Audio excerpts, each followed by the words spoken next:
கிட்டத்தட்ட கடைசி ஒரு வருஷத்துல எனக்கு தெரிஞ்ச 8 நண்பர்களுக்கு ஹார்ட் அட்டாக் வந்துட்டு ஒரு வருஷத்துக்குள்ள. அதுல ஒரு நண்பன் இறந்தே போனார் ஹார்ட் அட்டாக்ல. ஒரு நல்ல ஒரு எக்ஸாம்பிள் வந்து ஒரு ஆள் சொல்லுவேன், நான் வெஜிடேரியன், நான் ஒரு மீட்டின் சாப்பிட்றது இல்லை, முட்டையை தவிர வேறு இன்னும் எடுப்பது இல்லை, வெஜிடேரியன் சொல்லுவார். அவருக்கு கூட ஹார்ட் அட்டாக் வந்திருக்கு. 20% பாப்புலேஷன் தான் உலகத்திலே சவுத் ஈஸ்ட் ஏஷியன் கான்ட்ரிபியூட் பண்ணினோம். ஆனா 60% ஹார்ட் அட்டாக் உலகத்துல இந்த கருப்பின மக்கள் தான் ஏற்படுது. நாங்க வந்து கார்போஹைட்ரேட் இடியப்பான், மத்தியானம் சோறு, பின்னேரம் இடியப்பம், புட்டு. அப்ப இந்த அதான் பொதுவா, அல்லது இட்டலி, வடை, சாம்பார் அல்லது சப்பாத்தி. அப்ப இந்த முறையாலை இதண்ணி எக்ஸசைஸும் செய்யாவிட்டோன்னு இவருக்கு டயபெட்டிக் என்ற பாதிப்பு கூட. வையகம் தழுவிய வானொலி தொழில் தாயகம் தமிழ் ஒலிபரப்பு சபையின் நேர்களை இப்போது இந்த மருத்துவர்கள் வழங்கும் நிகழ்ச்சிக்கு மீண்டும் வரவேற்கிறோம். இதய மருத்துவ நிபுணர் என் கோதாசன் அவர்கள். டாக்டர் கோதாசன் வணக்கம். வணக்கம். சிறப்பு வணக்கம். அதே வேளையில் குடும்ப மருத்துவ நிபுணர் டாக்டர் ஸ்ரீஹரன் அவர்கள். வணக்கம் ஸ்ரீ. வணக்கம். வணக்கம். சிறப்பு. முக்கியமான ஒரு தலைப்பு. இந்த தலைப்பு மற்றவர்களுக்கும் பொருத்தமானது என்று நினைத்தால் தயவு செய்து இந்த இணைப்பை யூடியூபோடாகவோ மூனூலோடாகவோ பகிர்ந்து கொள்ள வேண்டும் என்றும் அன்புடன் கேட்டுக்கொள்கிறோம். அடுத்த 60 நிமிட நேரங்களுக்கு முக்கியமான பல தலைப்புகள் எங்களுக்காக வர இருக்கின்றன என்று சொல்லிக்கொண்டே இந்த நிகழ்ச்சியை நடத்தி தருமாறு டாக்டர் ஸ்ரீஹரனை கேட்டுக்கொள்கிறேன். டாக்டர் கோதாசன் தொடர்ந்து நமது கருத்துக்களை வழங்குவார். வாருங்கள் ஸ்ரீ. வணக்கம் பாலா அண்ணா. வணக்கம் கோதாசன். இந்த தலைப்பு இந்திய உபகண்ட மக்களுக்கு இருத நோய் அதிக அளவில் ஏற்படுவதற்கு என்ன காரணம், அதை நாங்க எப்படி தடுக்கலாம் அல்லது கட்டுப்படுத்தலாம் என்றத டாக்டர் கோதாசன் லீடிங் கார்டியோலஜிஸ்ட், ஆஸ்திரேலியால பணிபுரிகிறார். நாங்க 2 பேரும் அது சம்பந்தமாக கதைக்க இருக்கிறோம். உங்களுக்கு எல்லாருக்கும் தெரியும், கிட்ட காலங்களா இப்ப கடந்த ஒரு 10-15 வருஷங்களுக்குள்ள இந்த ஹார்ட் அட்டாக், இருதய மாரடைப்பு வந்து எங்கட ஆக்களுக்கு, அதாவது இந்திய உபகண்ட ஆக்களுக்கு, அதாவது இந்தியா, ஸ்ரீலங்கா, பாகிஸ்தான், நேபாள், பங்களாதேஷ், அந்த குறிச்சியில இருக்கிற ஆக்களை நாங்க சவுத் ஈஸ்ட் ஏசியன் சொல்றது. இந்த உலக ஸ்டாட்டிஸ்டிக்ஸின் படி இந்த பாப்புலேஷனுக்கு உலகளாவிய ரீதியில மிக கூடுதலாக மாரடைப்பு ஏற்படுகிறது. அது உங்களுக்கு நல்லா தெரிஞ்சிருக்கு. இப்ப என்ன எடுத்தா கிட்டத்தட்ட கடைசி ஒரு வருஷத்துல எனக்கு தெரிஞ்ச 8 நண்பர்களுக்கு ஹார்ட் அட்டாக் வந்துட்டு ஒரு வருஷத்துக்குள்ள. அதுல ஒரு நண்பன் இறந்தே போனார் ஹார்ட் அட்டாக்ல. எங்கட வயது ஆக்கள், அதாவது 40 இருந்து 55 வயதுகளுக்கு இடைப்பட்ட குரூப்ல எனக்கு தெரிய 8 பேர். அது மாதிரி உங்கள் எல்லாருக்கும், உங்களோட சொந்தக்காரர், நண்பர்கள், இந்த இதுகள் பரம்பல் கூடவா இருக்கும். இதுல முக்கியமான ஒரு விஷயம், இது ஏன் இது இப்ப பெரிய பேசு பொருளா வந்ததுண்டா, அமெரிக்காவில ஒரு ஆராய்ச்சி ஒன்று செய்திருக்கிறார். அமெரிக்காவில பார்த்தா இருந்தா போல அவையில் இந்த ஹெல்த் பட்ஜெட் எல்லாம் ஞாபகமாக கூடிட்டுது. இப்ப அமெரிக்கால கூட இந்தியன் வம்சாவளி ஆக்கள் கூட போறது தொழில் சார்பாகவும், அங்க ஒரு குரோயிங் பாப்புலேஷன் அமெரிக்கால இந்தியன்ஸ். ஒருவருக்கு ஹார்ட் அட்டாக் வந்தா கிட்டத்தட்ட $100,000 மேல செலவு. அவர் ஸ்டென் போட வேணும், அவரை பராமரிக்க வேணும், மருந்துகள், கார்டியக் ரீஹபிலிட்டேஷன் அப்படின்ட்டு மிக பெரிய பட்ஜெட் வந்து கவர்மெண்ட்டுக்கு வரும். அப்ப அவர்கள் திடீரென்று ஏன் கூடுனன்ற ஒரு ஆராய்ச்சியை செய்து பார்த்தா அவையில் கண்ட முடிவு வந்து இது வந்து இந்தியன்ஸ், அதாவது இந்திய வம்சாவளி ஆக்களுக்கு பெரிசா பரவி இருக்குது. உதாரணமாக ஏசியன்ஸ், சைனீஸ் பாப்புலேஷனோட ஒப்படைக்குள்ள இந்தியன்ஸுக்கு கூட, அதாவது இந்திய உபகண்ட ஆக்களுக்கு மிக கூட. புறாவேல் அதுல இருந்து பல ஆராய்ச்சிகளை சேர்ந்து ஒரு தேவைக்கு அவர்களை விசா கொடுத்து கூப்பிடுறார்கள். அந்த தேவையிலையும் கூட அவர்களுக்கு கூடுதலான செலவுகள் வருது. பல ஆராய்ச்சிகளை செய்து சில கண்டுபிடிச்சிருக்கிறார்கள் ஏன் இது கூட. அப்ப நாங்க அதைத்தான் கொஞ்சம் கதைக்க போறோம். அப்ப நாங்க கதைக்கிறது எல்லாம் இந்த ஆராய்ச்சிகள்ல தெரிய வந்தது, எங்கட சொந்த கருத்துகள் இல்லை. அதே நேரத்துல நாங்க உண்மையா இதுல பார்க்க வேண்டியது எப்படி இத நாங்க எங்களுக்கு வராம தடுக்கலாம்ன்றது. அப்ப தடுக்கலாம்னு வரைக்குள்ள அது என்னத்தால வருகுதுன்னு தெரிஞ்சாத்தான் அத சுகமா இருக்கு. அப்ப நாங்க அதை இப்ப முதல் பார்ப்போம். அப்ப வணக்கம் கோதாசன். வணக்கம் சார். அப்ப என்னது முதல் கேள்வி கோதாசன், இந்த ஏன் இவ்வளவு உலக நாடுகள்ல இருக்கிற மக்கள்ல இந்திய உபகண்ட ஆக்களுக்கு இந்த மாரடைப்பு கூடிக்கொண்டு, அதாவது திடீரென்று கடந்த சில ஆண்டுகளாக, மேபி ஒரு 20-30 வருடமோ அல்லது 10-15 வருடமோ ஒரு பாரிய கூடுதலான இதை கண்டிருக்குது. இப்ப எங்களுக்கு தெரியும், ஆக்டர்ஸ் விவேக்ல இருந்து எவ்வளவு பேரை நான் கண்டுட்டோம், படங்கள்ல எல்லாத்துலயும் தெரியுது. இதுக்கு என்ன காரணங்கள் என்று ஒரு சொல்ல இயலுமா டாக்டர் கோதாசன்? சாதாரண மாரடைப்பு வாரதுக்கு காரணங்கள் வந்து ட்ரெடிஷனல் ரிஸ்க் ஃபேக்டர்ஸ் வந்து நாங்கள் கிளாசிஃபை பண்ணியிருக்கோம், அடுக்கணி பண்ணியிருக்கோம். அது வந்து நார்மலா யூரோப்பியன் டிசைன் வெள்ளக்கார ஆட்களுக்கும் எங்களோட கருப்பின மக்கள் சவுத் ஏசியன் நீங்கள் டிஃபைன் பண்ணியிருந்தீங்க, இந்தியன், ஸ்ரீலங்கன், பாகிஸ்தான், பங்களாதேஷ், நேபாள் போன்ற ஆட்களுக்கும் வேறுபாடா இருக்குது. மிக முக்கியமான ஒரு வித்தியாசத்தை கண்டுபிடிச்சிக்கிறோம். ஒரு 7500 பேரை ஸ்டடி பண்ணி பார்த்திருக்கேன் 7 வருஷத்துக்கு இந்த சவுத் ஈஸ்ட் ஏசியன் டிசைன்ல. மிக முக்கியமான காரணம் வந்து மாரடைப்பு ஏற்பதற்கான சந்தர்ப்பம் வந்து 2-4 மடங்கு ஹையா இருந்திருக்குது, கூடுதலா இருக்குது கம்பேர்ட் டு வெள்ளக்காரோட பிடைக்கல. 2வது மாரடைப்பு வாரதுக்கான வயதுல வந்து மிக ஏழியா வருது. அவரேஜா நாங்கள் இப்ப வெள்ளக்காராக்களை பார்த்தோம்னா 65-75 வயதுக்கு ஏற்பட்ட ஆக்கள் தான் நியமன மாரடைப்பு வருது டூ தட். பட் எங்கட சவுத் ஈஸ்ட் ஏசியன் டிசைன்ட் ஆக்களுக்கு 40-50 வயதுக்கு ஏற்பட்ட ஆக்கள்ல 30% ஆட்களுக்கு 30% ஹார்ட் அட்டாக் வந்திருக்கு. சோ இந்த ஆய்வுகளின் படி என்ன முக்கியமா டாக்டர் சிரேன் தெரிய வந்ததுன்னு சொன்னால், முதலாவது காரணம் வந்து இன்சுலின் ரெசிஸ்டன்ட் ஒரு உடல் நிலையில் ஏற்படுகிற மாற்றம். சோ நாங்கள் இப்ப பார்த்தோம்னா எங்களோட கருப்பின மக்கள்ல வந்து அவருக்கு பிளட் சுகர் நார்மலான அளவுல இருந்தாலும் அந்த உங்களுக்கு பிளட் சுகர்ல கூட குளுக்கோஸை கொடுத்தால் உடம்பு வந்து எப்படி ஹேண்டில் பண்றதுக்கான தன்மை வந்து வித்தியாசமா இருக்குது. அது வந்து இன்சுலின் ரிசப்டர்ஸ் உங்களுக்கு நார்மலா தெரியும், உங்களோட பிளட்ல இருக்கிற குளுக்கோஸை வந்து உடல் ஹேண்டில் பண்ணப்படுறது ஒரு ஸ்பெஷல் வகையான ரிசப்டர்ஸ் ஒன்று இருக்குது, இன்சுலின் ரிசப்டர்ஸ். ஸோ உங்களுக்கு குளுக்கோஸின் அளவு கூடினோன்னா இன்சுலின் சுரக்கின் அளவு கூடி அந்த இன்சுலின் போய் இன்சுலின் ரிசப்டர்ஸ்ல தாக்கத்தை ஏற்படுத்தி அதுதான் உங்களுக்கு குளுக்கோஸை உங்களோட கலங்களுக்கு அனுப்புறது, உள்ளுக்கு அனுப்பி பிளட்ல குளுக்கோஸை பராமரிக்கிறது. இந்த இன்சுலினுக்கும் இந்த ரிசப்டர்ஸுக்குமான தாக்கம் வந்து குறைவா இருக்குது. அதை சொல்றது இன்சுலின் ரெசிஸ்டன்ட். இன்சுலின் அளவை கூட்டி பிளட்ல இன்சுலின் அளவு கூடி இருக்கும், ஆனா குளுக்கோஸை கலங்களுக்கு அனுப்பி பிளட்ல குளுக்கோஸை குறைக்கிற தன்மை குறைவா இருக்குது. இந்த நிலையை நாங்கள் இன்சுலின் ரெசிஸ்டன்ட் சொல்றது. ஆனா நார்மலா நீங்க ஃபாஸ்டிங் பிளட் சுகரை செய்றீங்கன்னா அது சில அநேகமா நார்மலா இருக்கும், அல்லது ஹையர் லெவல்ல இருக்கும், அவ்வளவு டயபெட்டிக் அந்த தன்மைக்கு போகாது. அதை விட எங்களை கருப்பின மக்கள்ல டைப் 2 டயபிட்டிஸ் மெலைட்டஸ் எங்களுக்கு நீரிழிவு நோயின் தாக்கம் வந்து அதிகரிச்சு கொண்டு போகும். 3வது ஸ்ரீலங்கா நீங்க சொன்ன மாதிரி இப்ப ஸ்ரீலங்கா, இந்தியன், பாகிஸ்தான் ஆக்கள் அங்க இருக்கிற ஆக்களை விட இப்ப மைக்ரேட் பண்ணி வெளிநாடுகளுக்கு வந்திருக்கேன், ஆஸ்திரேலியா அல்லது கனடா, அமெரிக்காவுக்கு போன ஆட்கள்ல இந்த ஹார்ட் அட்டாக் இந்த ரிஸ்க் வந்து இன்னும் கூடுதலா இருக்குது. அது என்ன நடந்தாலும் நீங்கள் உங்களோட நாட்டில் இருக்கைக்குள்ள செய்யற ஆக்டிவிட்டிஸ் எக்ஸசைஸ்ல எல்லாம் குறைஞ்சி இங்க வந்து உங்களோட லைஃப் ஸ்டைல் கம்பேரிட்டிவ்லி மாறிட்டுது. ஆனால் உங்களோட அதை குறைக்கிறதுக்கான தன்மைகளை வந்து நாங்கள் சரியா செய்வதில்லை.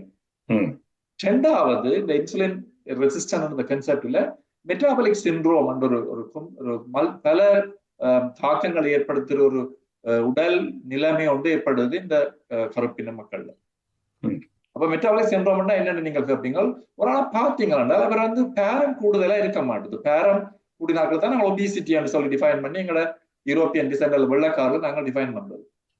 ஆனா கருப்பின மக்கள்ல இந்த பேரம் வந்து பெருசா மாறாது. பிஎம்ஐ என்று பாடி மாஸ் இண்டெக்ஸ் அதை கால்குலேட் பண்ணீங்கன்னா அது 22-23 இருக்கும், அது நார்மல் ரேஞ்சிலாம் இருக்கும். ஆனால் அவன் உடல்ல இருக்கிற ஃபேட் டிஸ்ட்ரிபியூஷன் சொல்றது உங்களுக்கு கொழுப்பின் டிஸ்ட்ரிபியூஷன் வந்து வேறு விதமா மாறுது.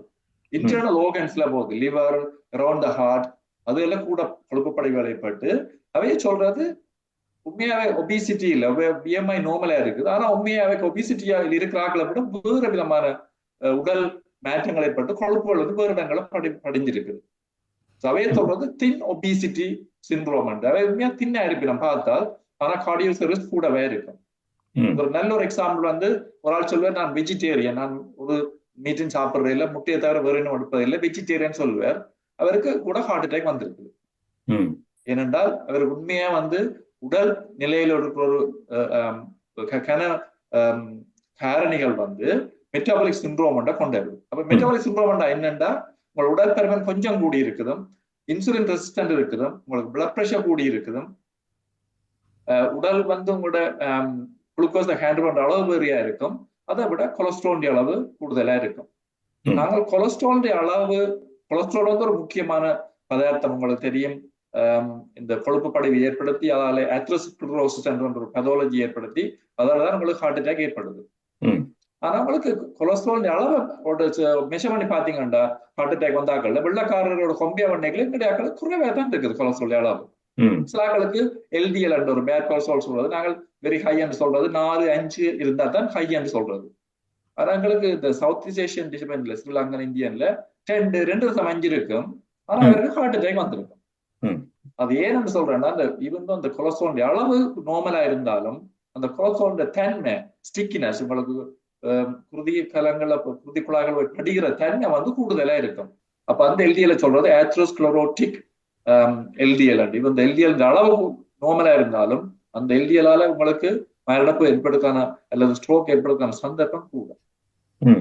அதை விட நாங்கள் வந்து இப்ப ஸ்பெஷலி இப்ப இந்தியா ஸ்ரீலங்கன் இருந்து வெளிநாடுகளுக்கு மைக்ரேட் பண்ற ஆட்கள் வந்து எக்ஸசைஸ் அளவு குறைவு ஒன்று. ரெண்டாவது, நான் எங்களோட சாப்பாடு முறையில கடுமையான மாற்றம் ஏற்படுது. இங்க வரைக்கும் நான் கூடுதல இறைச்சி வகைகள் அல்லது டேக் அவே ஃபேட் கூட சாப்பிடுறோம் இங்க.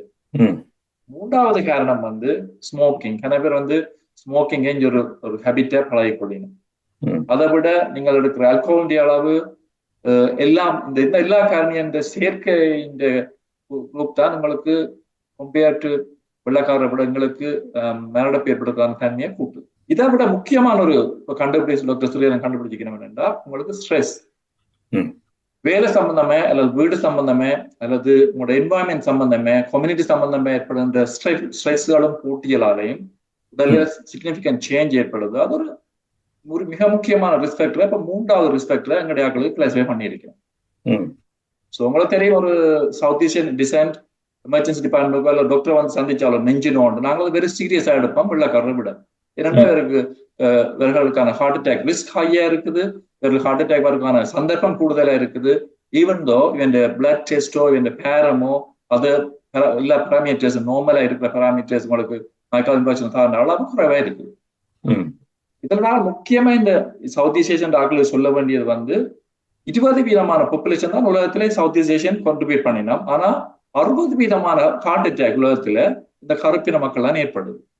அதுல இருந்து உங்களுக்கு தெரியும், ஈவன் தோ இந்த உலகத்தின் பாப்புலேஷன்ல ஒரு 20% தான் நாங்கள் பிளாக் ஆக்கள், ஆனா 60% ஹார்ட் அட்டாக் வந்து இந்த பிளாக் ஆக்கள் ஏற்படுத்துறதுல உங்களுக்கு உடனே தெரியுது இவ வந்து ஹை ரிஸ்க் கிளாசிஃபை பண்ணிடுது. நீங்க கருப்பினம் சொல்றது எங்க Indian subcontinent people, subcontinent Ilangai, India, Bangladesh, Bhutanese இது எல்லாரையும் கிளாசிஃபை பண்ணி தான் சவுத் ஈஸ்ட் ஏஷியன்.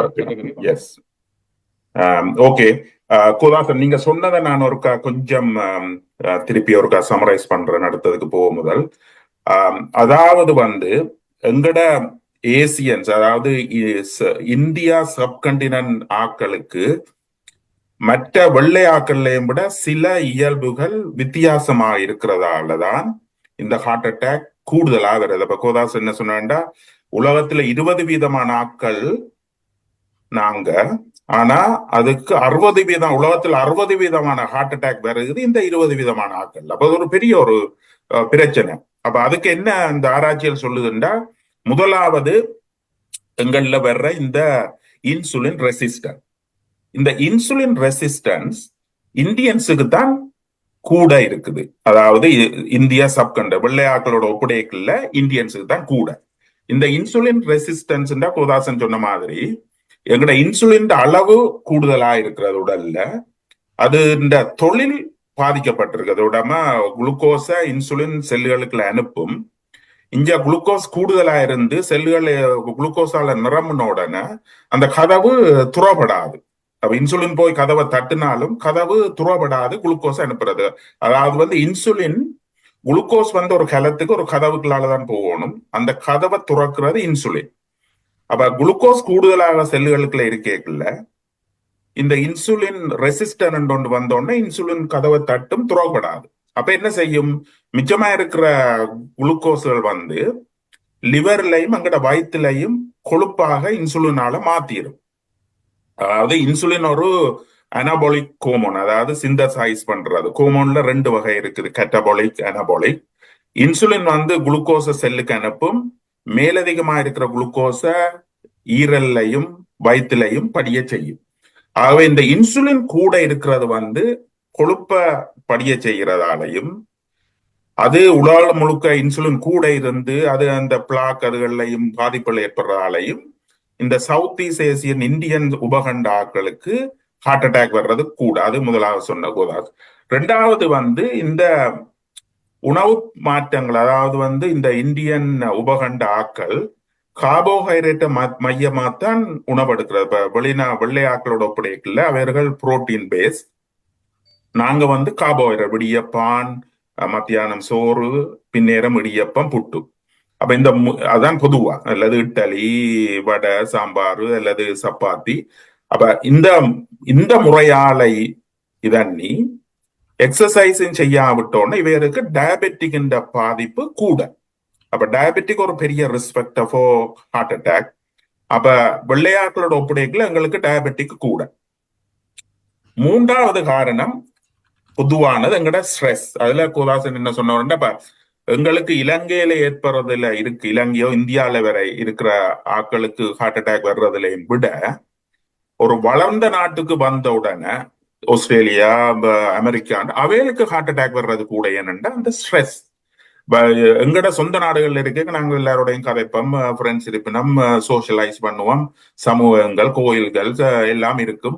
அப்ப எங்களுக்கு அந்த ஸ்ட்ரெஸ்ஸ உணரமானோம். இங்க அதை உணர்வோம்.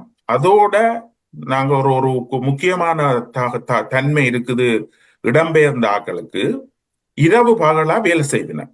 அது என்னன்னு எனக்கும் தெரியல. பட் நான் நினைக்கிறேன் அந்த காசு வருமானத்துக்கோ அல்லது இந்த டாலர்களை காசு பருகி பார்க்க அது பெரிய காசுன்னு இருக்கேங்களோ, ஒரு காசுக்கு பின்னால வர்ற ஆசையோ என்னவோ தெரியும். அவர்கள் மார்னிங் வேலை, இரவு வேலை என்று 7 நாள்ல 6 நாள் வேலை செய்கிற ஆக்கள்லாம் 90% மேலே ஆக்கள். அப்படி அவைகள் இந்த ஸ்ட்ரெஸ் கூடுனதும் இந்த சவுத் ஈஸ்ட் ஏசியன் இடம்பெயர்ந்து இந்த ஆஸ்திரேலியா வர்றதுக்கு, ஹார்ட் அட்டாக் வர்றதுக்கு ஒரு காரணம். அதை விட எங்களுக்கு இந்த மற்ற ரிஸ்க் ஃபேக்டர்ஸ், அதாவது அவையில் இந்த உடம்பு டிசைன் பண்ணதுல விட எங்கட உடம்பு டிசைன் பண்ண சின்ன வகையான உடம்பு இது இல்லை, எங்கட சாப்பாட்டு வழக்கங்களால மெட்டபாலிக் சிண்ட்ரோம் ஒரு வருத்தம் வருது. அது வெள்ளை இன ஆக்களுக்கு குறைவு, எங்களுக்கு தான் கூட. மெட்டபாலிக் சிண்ட்ரோம் ஒரு வயது வருத்தம் வந்தா அது உங்களோட அந்த வருத்தத்தோட சேர்ந்து கொலஸ்ட்ராலும் கூடும், பிளட் பிரஷரும் கூடும், டயபெட்டிக்கும் கூடும், ப்ரீ டயபெட்டிக்னு சொல்ற. அப்ப இந்த பரம்பல் எங்களுக்கு கூட இருக்கிறதாலதான் எங்களுக்கு இந்த ஹார்ட் அட்டாக் வரும். மற்றது இன்னொரு பாயிண்ட் அவர் சொன்னவர் என்னன்னா, எங்களுக்கு வர்ற ஹார்ட் அட்டாக் வெள்ளையாக்களுக்கு வர்ற ஹார்ட் அட்டாக்ல இருந்து 3 இதுல வித்தியாசம். ஒன்று, வெள்ளையாக்களுக்கு வயது வந்த ஆக்களுக்கு தான் ஏற்படும், 60க்கு மேல. எங்களுக்கு 40 வயதுல இருந்து ஹார்ட் அட்டாக் துவங்குது இப்ப இந்த மாற்றங்களால. ரெண்டாவது, எங்களுக்கு வர்ற ஹார்ட் அட்டாக் பாரதூரமான ஹார்ட் அட்டாக்க வரும் அவர்களோட ஒப்படை. அதாவது முதல் ஹார்ட் அட்டாக்லயே கனை பேர் இறந்துருவினும். ஆனா வெள்ளை இன மக்களுக்கு வர்ற ஆக்கள் 2-3 வரையும் ஒரு ப்ராப்ளம் வராது, விடைய மாட்டோம். ஒரு ஹார்ட் அட்டாக் வந்தா அதுக்கு பிறகு தடுத்துருவினோம். எங்களுக்கு முதல் ஹார்ட் அட்டாக்லயே பெரிய இழப்பு வரும், பாரதூரம் இழப்பு வரும். அதால இந்த ஹார்ட் அட்டாக் எங்களை பாதிக்கிறது மிகவும் கூடுதலா இருக்குது. அதான்